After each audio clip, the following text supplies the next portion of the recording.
Assalamualaikum warahmatullahi wabarakatuh. Selamat pagi, salam sejahtera untuk para mahasiswa semua. Senang sekali pada hari ini saya dapat menyampaikan materi modul kelima dengan tema sesuai RPS, yaitu demokrasi. Nah, langsung saja kita akan bahas materinya.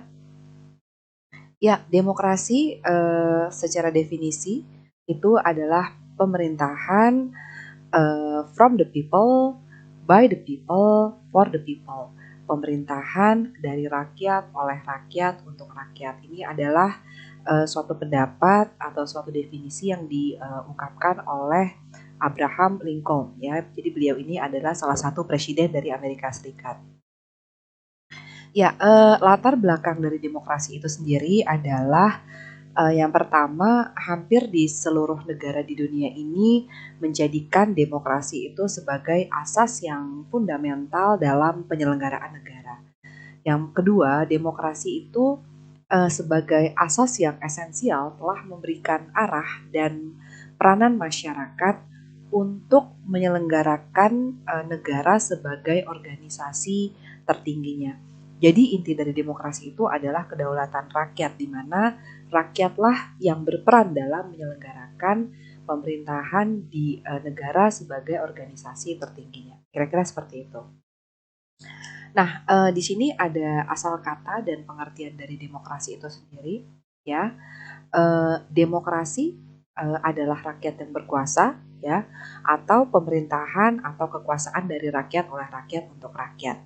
Sedangkan menurut C.F. Strong, ya, salah satu pakar, mengatakan demokrasi adalah suatu sistem pemerintahan di mana mayoritas anggota dewan dari masyarakat itu serta dalam politik atas dasar sistem perwakilan yang menjamin pemerintahan akhirnya mempertanggungjawabkan tindakan. Ini nggak usah deh. Oke, selanjutnya kita akan masuk kepada prinsip-prinsip demokrasi. Nah, karena demokrasi itu menjunjung tinggi asas memberikan rakyat sebagai memberikan peranan kepada rakyat dalam menjalankan pemerintahan, sehingga prinsip yang pertama adalah prinsip kedaulatan rakyat. Rakyat adalah sumber pemegang kekuasaan yang tertinggi. Dalam negara demokrasi, rakyat itu mendelegasikan kekuasaannya kepada tiga badan yang menyelenggarakan pemerintahan, yaitu badan legislatif, ya, sektor legislatif, eksekutif, dan yudikatif. Kalau legislatif kita bisa tahu bahwa ini termasuk di dalamnya adalah perwakilan dari rakyat itu sendiri yang kita pilih langsung, yaitu DPR, MPR, DPD, dan juga DPRD, ya. Kalau eksekutif itu adalah presiden dengan jajarannya, ya. Yudikatif itulah yang termasuk sektor yudikatif itu adalah lembaga-lembaga penegak hukum atau juga di badan-badan peradilan, ya. Nah, kemudian walaupun rakyat mendelegasikan kekuasaannya melalui badan legislatif, eksekutif, dan yudikatif, namun rakyat tetap berdaulat untuk menentukan keputusan dalam kehidupan berbangsa dan bernegara. Jadi kedaulatan rakyat di sini diserahkan kepada tiga sektor tersebut, ya, eksekutif, legislatif, dan juga yudikatif. Nah, yang kedua adalah persamaan politik. Dalam demokrasi, setiap warga negara memiliki kesempatan yang sama untuk berpartisipasi di dalam proses pembuatan keputusan politik. Yang ketiga, adanya prinsip konsultasi kepada rakyat. Ada mekanisme kelembagaan agar para pejabat pemerintah itu dapat mengetahui kebijakan-kebijakan apa saja yang diharapkan oleh rakyat, ya. Nah, setelah kebijakan tersebut sesuai dengan kehendak rakyat, maka pemerintah wajib melaksanakan hal tersebut secara bertanggung jawab. Nah, kemudian ada prinsip majority of law, ya, atau majority rule. Artinya, keputusan pemerintah tidak boleh bertentangan dengan keputusan mayoritas dari masyarakat di suatu negara. Ya, jadi kalau misalnya keputusan masyarakat dominannya A, ya pemerintah tidak boleh memutuskan B, kira-kira seperti itu ya. Ada prinsip minority right. Keputusan mayoritas hanya bisa diambil setelah kaum minoritas didengar dan dipertimbangkan aspirasinya. Bukan berarti di dalam demokrasi terbuka mendengarkan prinsip mayoritas, tetapi yang namanya minority right atau kaum minoritas tetap harus dilibatkan dan dipertimbangkan aspirasinya dalam rangka pengambilan keputusan.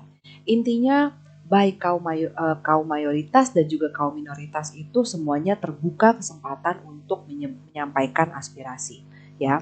Nah, menurut seorang pakar Robert Adhal, ya, ini ada 7 prinsip negara yang bisa dikatakan sudah menjunjung tinggi demokrasi.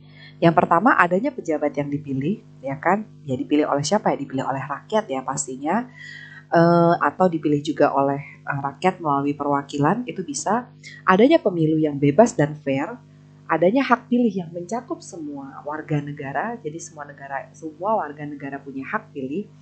Adanya hak untuk menjadi calon suatu jabatan, setiap warga negara berhak atas partisipasinya dalam dunia politik, dalam mencalonkan diri untuk menjadi pejabat di suatu pemerintahan dan lain sebagainya.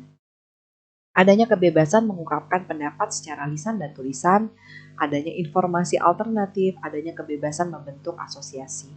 Ya, kita nanti akan membahas lebih lanjut terkait dengan ciri-ciri negara demokrasi.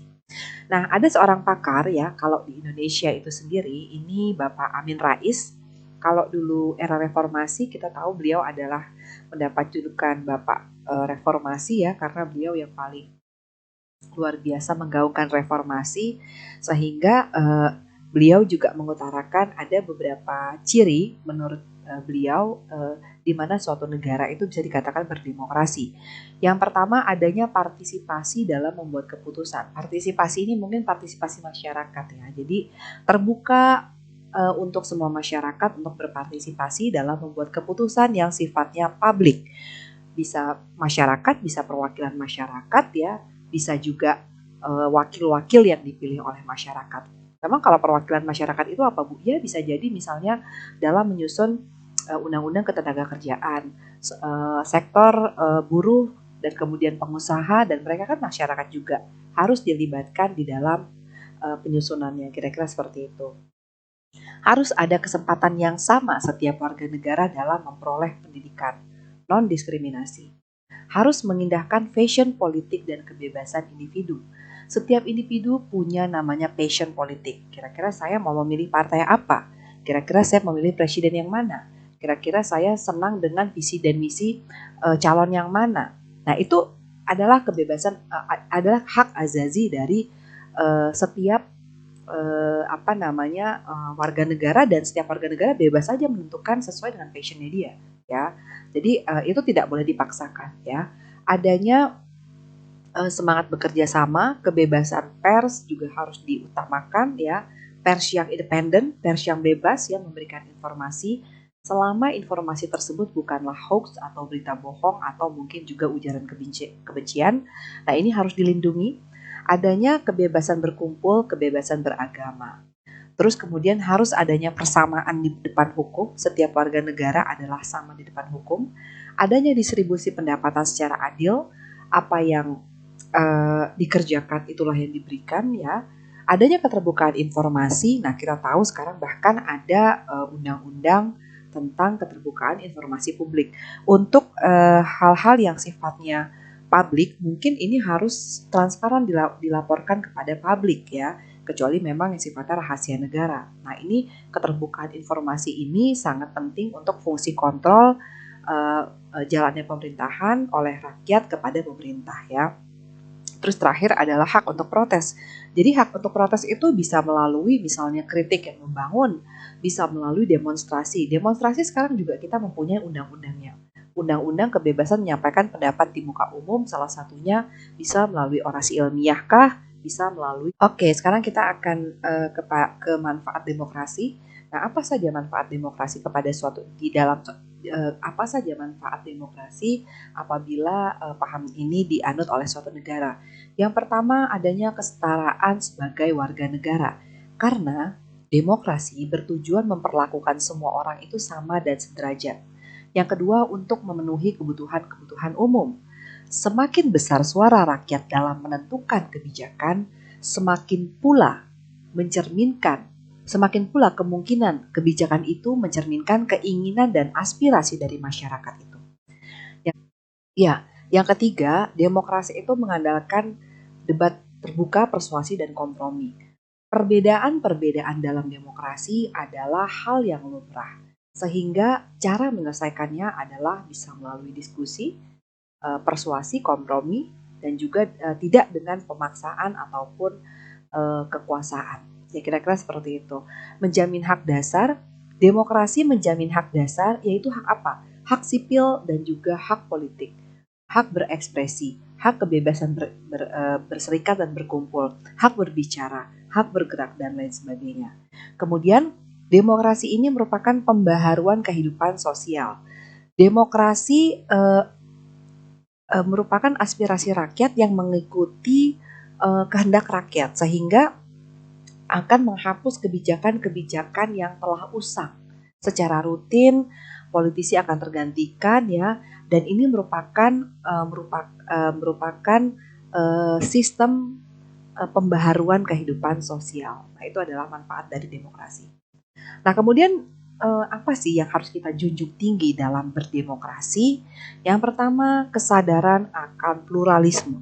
Berkali-kali demokrasi mengatakan bahwa negara kita ini di suatu negara itu banyak sekali perbedaan-perbedaan, pluralis, sehingga kalau kita sadar bahwa kita ini memang berbeda satu sama lain, pendapat, suku, bangsa, suku, bahasa, kemudian mungkin juga agama, sehingga di sini dengan adanya kesadaran akan pluralisme, harapannya kita akan menghargai pluralisme itu sendiri, tidak memaksakan kehendak dan lain sebagainya. Harus ada sikap jujur dan juga pemikiran yang sehat ya. Demokrasi itu harus ada pemikiran yang sehat, karena kalau tidak ini akan menghalalkan segala cara untuk mencapai tujuan. Jadi harus dan juga mungkin bisa terpancing isu-isu yang kemudian memecah belah persatuan itu sendiri. Ya, demokrasi menumbuhkan kerjasama antar warga dan harus disikapi dengan itikat yang baik. Demokrasi diharapkan dapat menimbulkan kedewasaan dalam apa?